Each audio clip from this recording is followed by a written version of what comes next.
Welcome back to Eliances Heroes, where heroes in business align. To be part of our super community and find out more about Eliances, visit www.Eliances.com.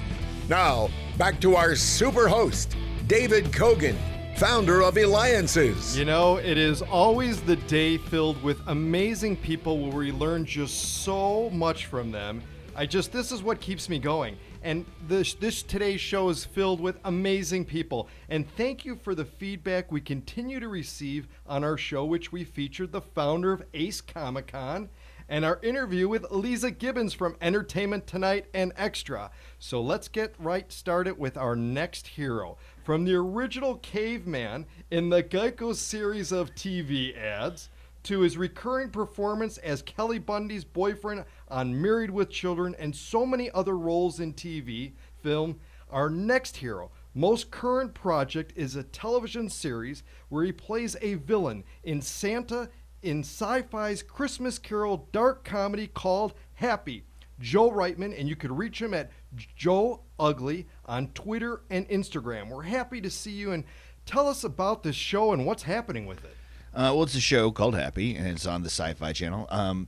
It's been airing for the last 7 weeks. The season finale is next week. It's a really, really crazy show. It's insane. And how did you get involved with this? Well, I mean, I've been acting for a long time. Brian Taylor, who's the director of the show, and also the co-creator, he took this property by Grant Morrison, and Grant is a guy who's written a bunch of Batmans and a bunch of other comics for Image, and he created this comic called Happy a few years ago. Brian got involved with developing the comic with him, and they created the show. Brian has cast me in Crank 2, and he cast me in a movie called Gamer, and he cast me in a movie called Mom and Dad that opened this week, that's playing out in Glendale here in Arizona, and it's also on video on demand this year, and so he and I have worked together a bunch of times.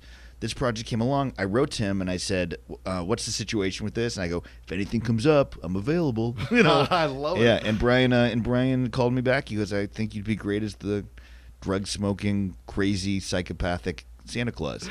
And what was your thought? Like, yeah, okay, sure. You know, I said, "I love you," and then after I said that, I told some friends, I go, "People think I'm right for this," and my friends are like, "Who else are they going to hire? You're the guy."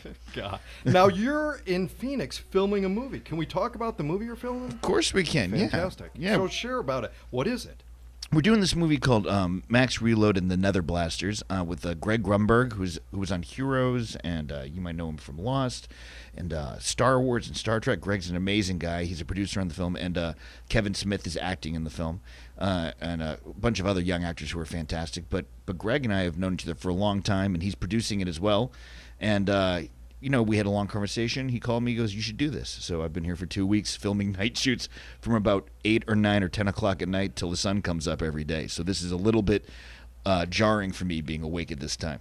And I think that's the thing is people that are not in your field, when we go and watch movies, it just looks, seamless. Everything's perfect and stuff. But I don't think people really realize how difficult it is to be in show business and be an actor like yourself. Oh, I mean, acting, obviously, for a career is difficult. There's so many people who are capable of acting, and being in the right place at the right time and getting the jobs is the hard part, really. Like, the acting in the movies, they take really good care of us as people. That's the thing, is you're an actor, and they want to make sure you're comfortable and you're not distracted. You're able to do what you need to do. So once you have the job, the world is kind of fantastic. And at what point did you say, hey, this is what I want to do for a living. I want to go into show business. I want to be an actor? Well, a bunch of stuff led up to that moment, ranging from when I was little, I wanted to be a superhero when I grew up, and as close as I could get to getting into frames, this is it. Like, acting in movies is being in frames, right? I played sports, and I liked that, and sports are very, very much like acting in the sense that acting is about acting and reacting, right? So it's not just about acting one way, but you react to what somebody else does, and that's what sports are as well. You get on a field, you have a role, a position that you play, you have a playbook, which is your script, you have to improv inside of all of that. So one kind of led to the other for me, and at the end of the day, I was probably 14 years old, and my mom said, "You're watching 6 hours of TV a day. What are you going to do with your life?" And I looked at the television, and I said, "I think that." And she goes, "I'm serious. No one goes to Hollywood and just does that." And I go, "I'm serious too." And she's like, "No one. It'll never happen." And now my mom just shakes her head, and she's like, "I guess I was wrong. I guess you knew what you wanted to do." And so it's paid off. Unbelievable. And what was one of the first things? Was it Geico commercials? Was that the first that you were on TV? Well, I mean, the first thing that ever happened is I got into a play that was going to London when I was 15 years old, and I went to London, did a show over there. I auditioned. I'd never done a play before, and I came home from school. I found this company. I auditioned, and I came home, and I said, great news. I got good news and bad news. The good news, I'm going to London to do a play. The bad news is you guys got to pay for it, because I was 15 years old, and I went and did a show over there in London for a while. My parents got me over there and did that. That's what started. But when I got to L.A., the first job I ever had was, I want to say, it was a movie called Mr. Payback. But the first thing that people really noticed me from was Married with Children. Oh, yeah. I'm playing Kelly Bundy's boyfriend. That was kind of the thing that really kind of launched my career. The Geico ads, there were five guys I used in the original Geico ad. Okay. And then what happened is they only really needed 4. I'm like the Pete Best of the Geico ads. I did the first one, and then after that, I was kind of like, I was released. And I was like, they didn't really need me, which is okay. And my career's been all right. Amazing. And you're listening to me, David Kogan, part of Eliances, the place where entrepreneurs align. And we've got, are you ready for this? Joe Reitman. And you could reach him at Joe Ugly, going to Twitter or Instagram. And of course, we'll have the link on our website at Eliances.com. That's Eliances.com, the only place where entrepreneurs align. And Joe, in addition to being an actor, you've also directed the Craig Ferguson show, between acting and directing. What was that transition like, going from actor to, director? For me, I mean, I majored in directing and acting in college. So for me, it wasn't really that big of a transition for that, except for the fact that it was a network show. I had directed a short film, and I had won a huge poker tournament and took some money and made a short film called Leo. And that film kind of like got seen by a bunch of people at festivals and also people around L.A., and that led to the job for the Craig Ferguson show. But what was more interesting getting that job is working with someone like Craig, who is a big personality, and that was a big transition to work with somebody that I kind of had to respond to, opposed to me directing people. I kind of had to like work around him because he's a powerful guy. And I think you kind of downplayed as far as you being a poker player, because you've been in the World Series of Poker not 1, not 2, 4 times, right? I played in the main event 4 times, yes. Cashed in 3 events, but not the main event. Never cashed in the main event. But you won the $1 million tournament there, right? Not there, no. Okay. On UltimateBet.com was a website at the time that I played on. I played as a pro on Ultimate Bet for a year, and as for Full Tilt for 2 years. And Ultimate Bet, they signed me as a pro because I won this tournament where there were 2,774 players, and out of all those players, I won. And for a $500 buy-in, I won $266,000. Oh, amazing. And not only that, I mean, you are so well versed, and not because you've even wrote a Spider-Man comic book. Like, how do you have all these talents? What? I need just one. How do you have all of these? I am so not talented. It's unbelievable. I gotta tell you, for me, I mean, look, there's weird things that go on.